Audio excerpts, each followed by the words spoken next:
खरं तर आपले चीफ जस्टिस सूर्यकांत जी जे आहेत त्यांच्या बुद्धीवर कीव करावीशी वाटते. अहो, एवढ्या मोठ्या पदावर तुम्ही बसलात, एवढ्या मोठ्या पदावर तुम्ही आहात आणि तुम्ही चक्क आमच्या हिंदुस्थानी तरुणांना कॉक्रोच झुरळाची उपमा देताय, परजीवी म्हणताय. ठिकाणावर आहे का हे?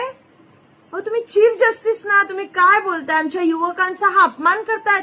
म्हणजे ही एवढी बेकार व्यवस्था आहे, त्या व्यवस्थेच्या विरुद्ध आवाज उठवायचा नाही तरुणांनी.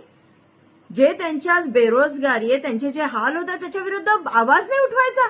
आणि आवाज उठवला की ते कॉक्रोच झाले. मग त्याच्यामध्ये काही पत्रकारितेमध्ये जातात, बाकीचे कोणी ऍक्टिव्हिस्ट होतात, कोणी आरटीआयच्या ह्याच्यामध्ये ऍक्टिव्हिस्ट होतात. काय बोलणं हे? अहो, ते लोक व्यवस्थेच्या विरुद्ध जे अन्याय होतात त्याच्या विरुद्ध बोलतायत, त्यांना तुम्ही चक्क झुरळ, परजीवी. म्हणजे मला तर आश्चर्य वाटते की तुम्ही आमच्या तरुणांचा अपमान कसा करू शकता? कुणाला खुश करताय हे बोलून?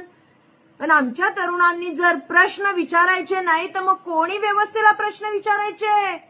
आज नीट पासून सगळ्या जर गोष्टी पाहिल्या तर आमच्या मुलांचं भवितव्य पूर्ण झिरो करून ठेवलंय तुम्ही.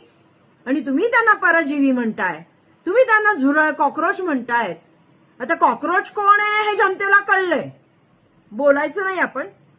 पण तुम्ही तरुणांचा जो अपमान केलाय ते तुम्हाला परतफेड करून दाखवतील सूर्यकांतजी.